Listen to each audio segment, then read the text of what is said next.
Alright, so first, quick apology. This episode is running a little late. We're trying out some new editing software to maybe make the video and audio better.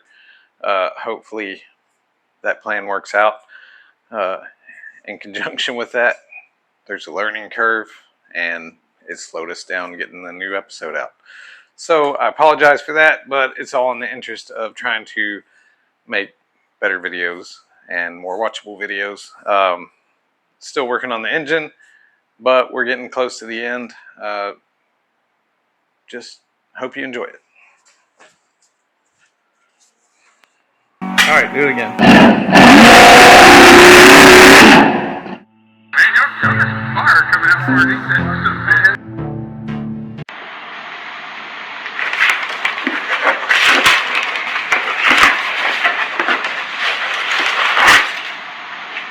So I spent some time cleaning these heads.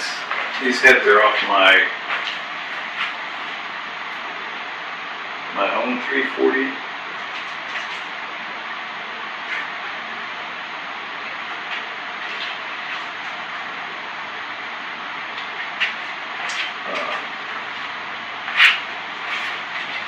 And they had very low miles on them.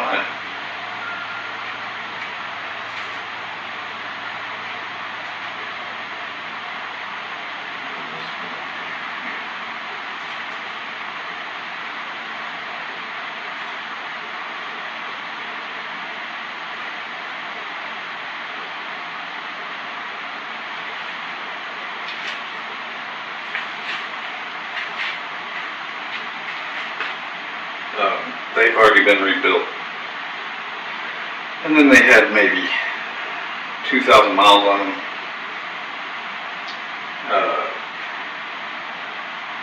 When I hurt that motor on nitrous like 20 years ago.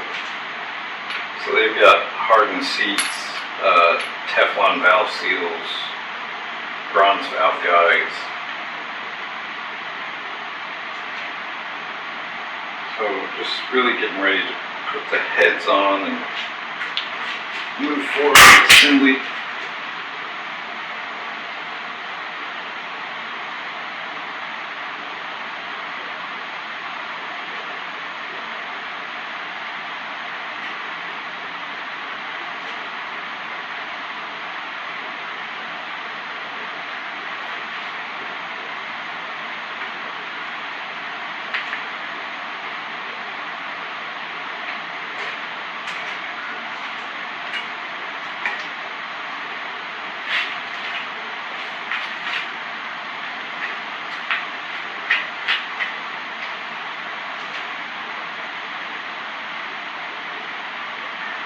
These are just pretty, I think they're Velcro Hermitorque head gaskets. So nothing exceptional about them. They're just old Velcro blue head gaskets.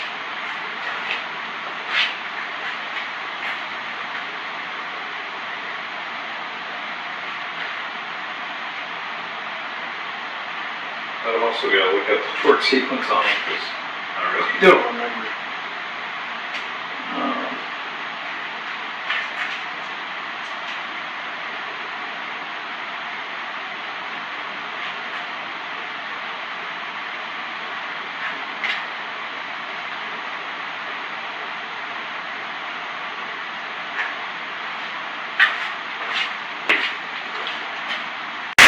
Alright, so I haven't filmed all the cleaning of bolts and selecting of bolts that just aren't going to make the cut. That one being the only one, really. You can see I chose a replacement. I happen to have that here, or else I'd have got a grade 5. Engine's cleaned up and ready for the front timing cover. Prelude the fuel pump eccentric with assembly lube, also some assembly lube on the timing chain. Oil slingers installed. Now this will get tightened when the harmonic balancer is put in. press this tighter. And then this slings oil up to the fuel pump eccentric and then keeps that lubed. You have this little dripper. It drips oil on the timing chain. I didn't mock everything up so that I knew where the bolts go, so once I RTV this thing, I can put the timing cover on and move pretty quick. So, because there are shared bolts between the timing cover and the water pump. So, I'm going to get to that. I'm going to get my gaskets out.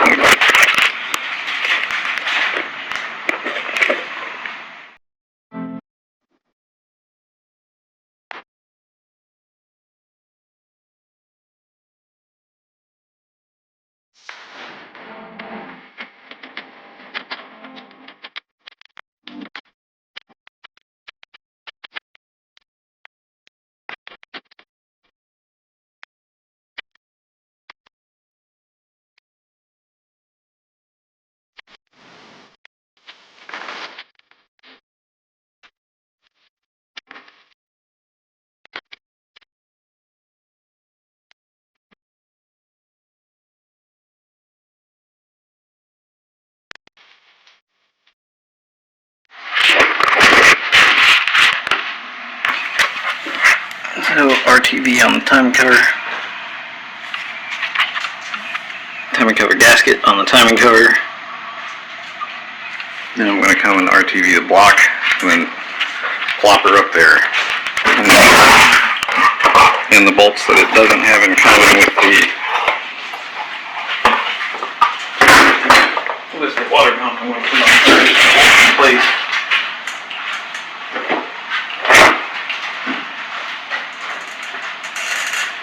That was the idea of getting all the bolts situated where I knew where they went, was so that once I do this, I can do it all pretty quick.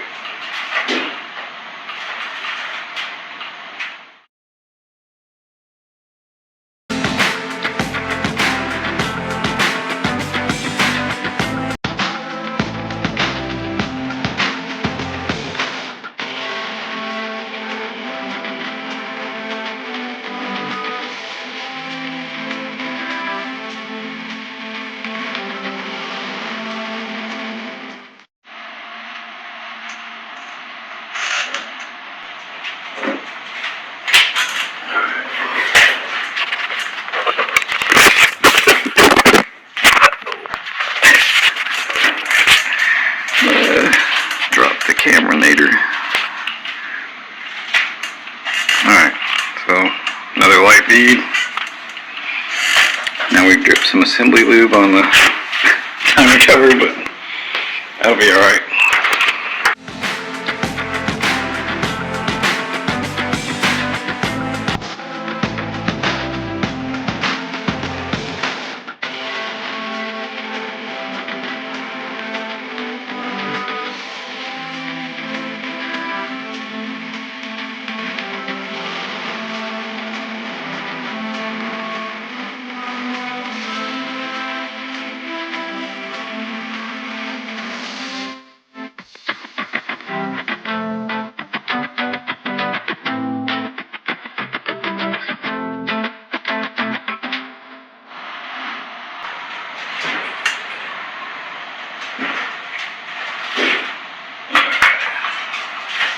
There's that. Now we're going to hang on the right bolt in the center of this water pump.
Okay.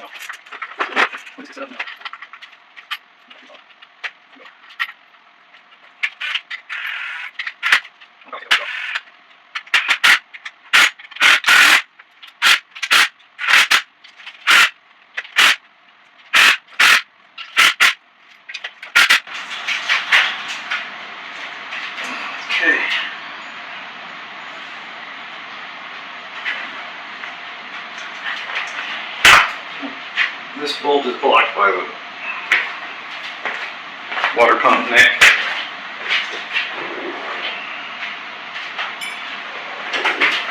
I should have tightened it before I put the pump on, but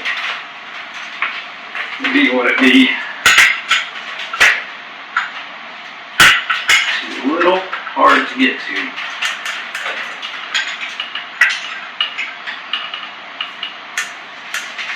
Some would say impossible.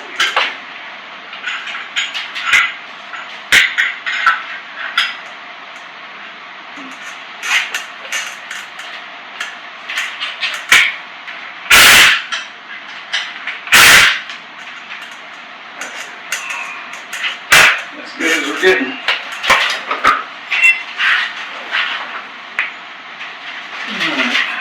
Show you how my silicone's squished here.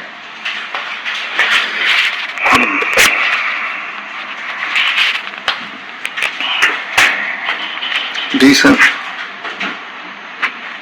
Didn't get too crazy. I'm going to have to cut that little tab there off. I don't know why it's there.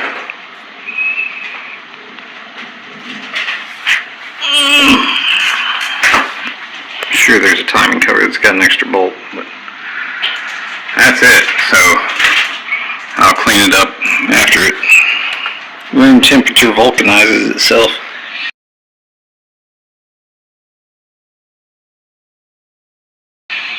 And then getting ready for paint. It's really the goal. I want to take that washer off. I don't like it, but for now I'll leave it until everything sets up. For some reason, well, I know why. Chrysler has a bracket that goes here. It's right there for the power steering, which once everything's dried, I can just pop back these up, put the bracket in. It actually goes here to here. But of course there was no washer on this bolt. There is a washer right there, but there's no washer on any of these.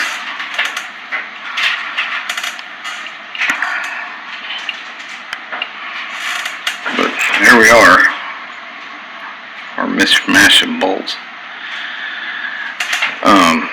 I had this bolt in this hole before I put the gasket and sealant in there, and this bolt fit. Once I put the gasket and sealant in there, it caught no threads. So I don't know, it may have been that one. It probably was that one, but I could always back this out and check.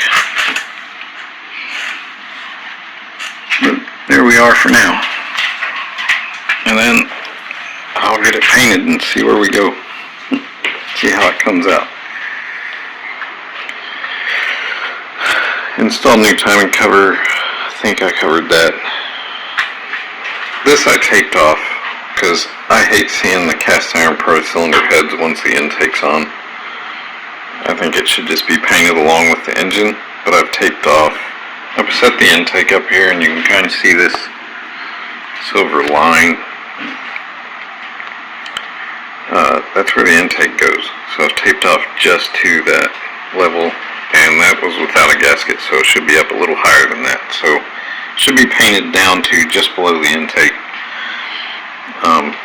Plugged off the distributor hole, plugged off the threads to the hold down, and that's my old pressure sending unit. So, oh, and taped off cylinder heads, taped off the fuel pump hole. One, because I don't want paint in the threads. Two, I don't want paint on the surface may not matter, but I prefer not to have it. These are identifying marks on the engine. So what I want is, once the engine is painted, I still want someone to be able to look at the numbers, and because this is a matching numbers engine, I want them to be able to look at it and see it. So what I'll do is I will clear coat those two spots after everything else is done, and then that is it.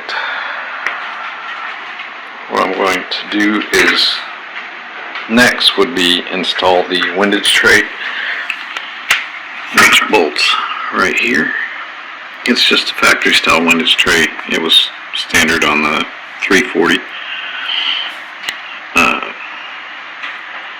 And then bolt the oil pan, and then we'll be painting it. Well, also I need to put some tape in this here area, and here, and here, and here, and the floor over there, so that I'm not shooting paint down in the block. I'm sure it would burn off, but I'd just rather not. Oh, and I also installed the front crank seal. Behind here, I don't know if I showed that I put assembly lube on the fuel pump eccentric. Right behind that seal, you can see the oil slinger. Now it fits really tight on this part of the crank, but where it rides, it's kind of loose because the crank tapers down just a hair there. Once the made in China. Anyway, once the balancer is installed, it will hold that in place. Oh, that's actually a nick on the end of the crank. But I will kind of show it to you pretty much after it's painted. I don't know that you need a video of me spray painting, so. And once I get it painted, once I get the oil pan installed, it'll be ready to prime, and then I will paint it. I will put the factory valve covers back on to paint, but I'm not going to use the factory valve covers. I found those cheap. They're Edelbrocks. They're just a stamped steel valve cover. But the factory ones have some weird stuff somebody else put on them. And so I'll use the factory valve covers to cover up the valve train. So when I'm painting, I'm not painting the valve train also. But we will go from there.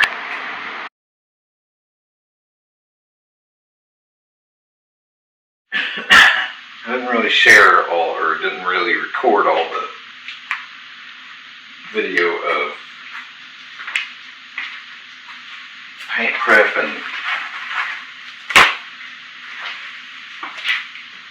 all that, and taping. I don't know, it just didn't seem all that interesting, I suppose.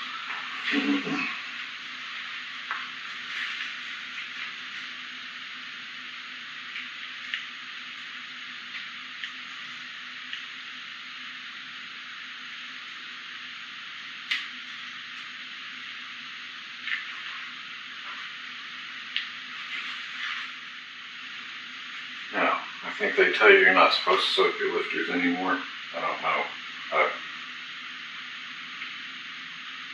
I've had good success with it in the past, and I'm going to stick to it. So let's make sure this thing actually drops in the bore first. So I think this is the one.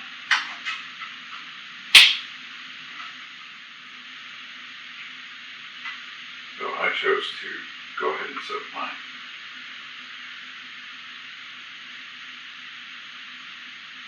you do whatever your cam manufacturer tells you to do. And I didn't buy the lifters and the cam from the same place. The lifters didn't say. I just did.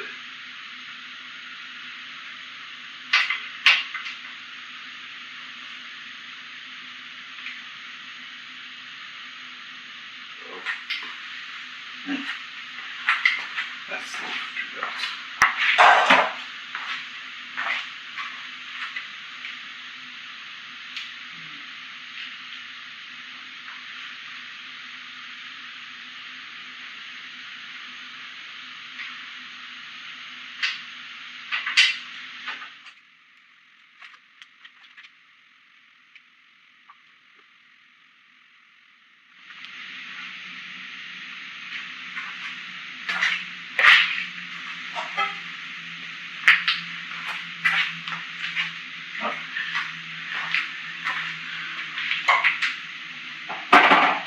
The lobe was so dark I thought that thing was catching before it hit it, but I just couldn't see the lobe.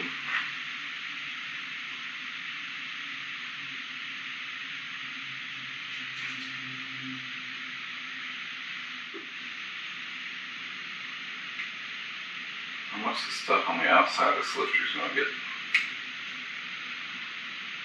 squeezed off by the lifter bore, but still it's there. And then definitely the stuff that rides on the cam lobe needs to be there. But I will go through and drop some cam lube on the lobes that are available as well, which is all but one, just the furthest front.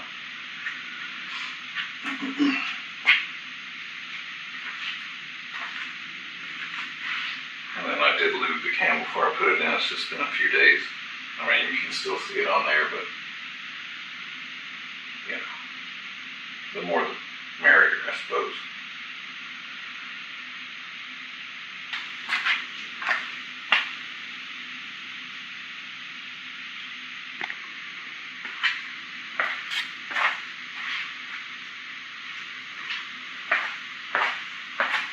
Alright, so there was like the tiniest little burr on this lifter, or maybe it, because these all came in a bag, not in individual boxes, so they were allowed to crash into each other.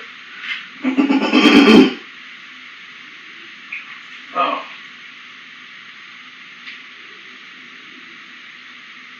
There's just a tiny little burr on it, which I took. And it's way up toward the top of the lifter. I took a really fine file and just got it smooth.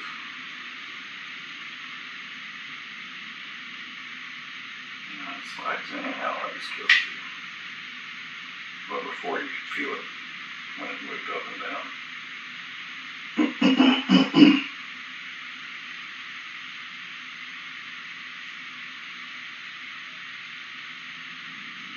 Yeah, I'll feel pretty good now. Or boxes with push rods.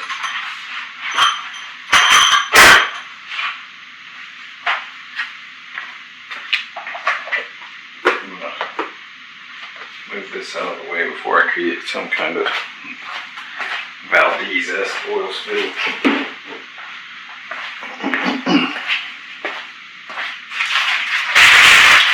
For those of you that don't know what that references to, there was an Exxon Valdez oil spill a long time ago. It was quite the disaster.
one side and the other side should go better, because I know to take it apart beforehand.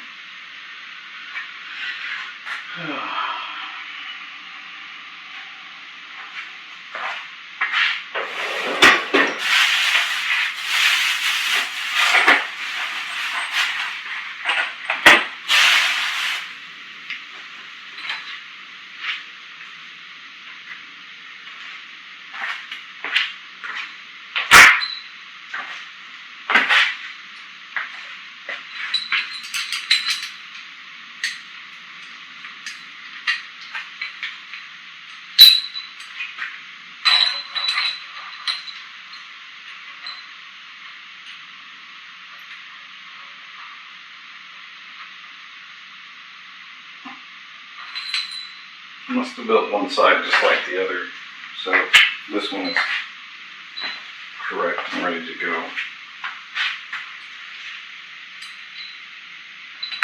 Aside from the fact that I have new bolts and I'm not reusing the old ones, because they look like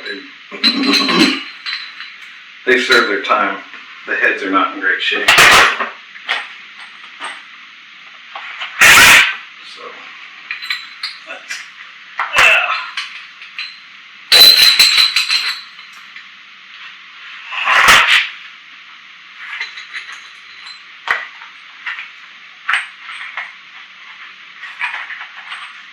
I went looking for, because these are factory, they're just grade 5 bolts, but I was going to put grade 8 bolts on since I'm buying bolts already. They didn't have grade 8 bolts. Matter of fact, they didn't have grade 5 bolts. I just went for stainless steel. They're only holding 17 foot-pounds, which isn't anything amazing.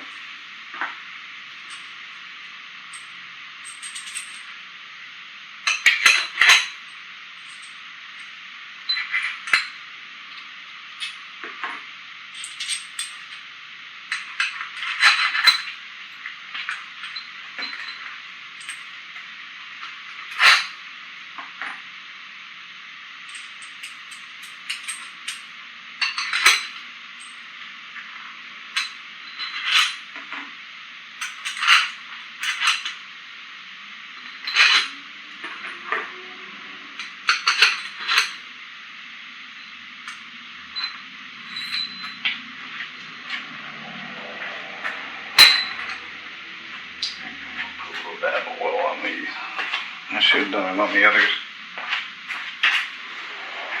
On the bolts, so that I get more accurate torque.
are slightly longer for sure.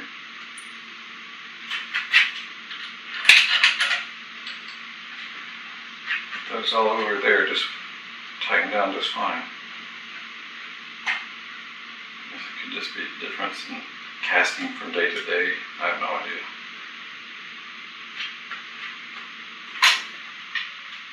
This fella here is long as well.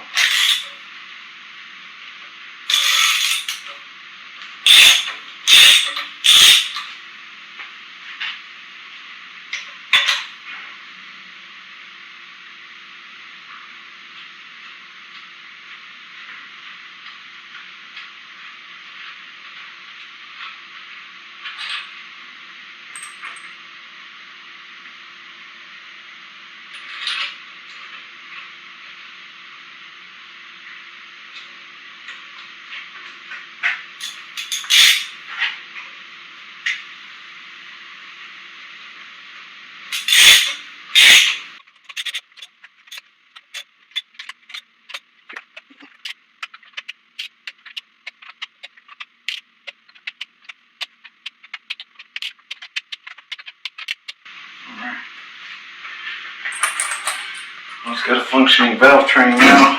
Okay.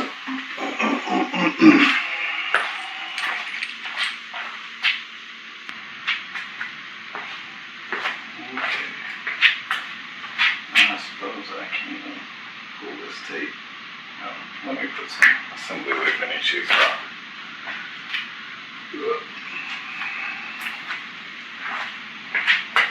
Now I will spin the oil pump over in this thing prior to startup, but you know, a little security.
So I'm not going to be using the end gaskets at the China walls. I already pulled the dowels out, and then these heads have a little piece that sticks out to align that gasket. I cut that off with a chisel already on both ends, so that'll just be straight silicone, and then I taped off where the intake should sit, and that way I don't have paint where the intake gasket goes.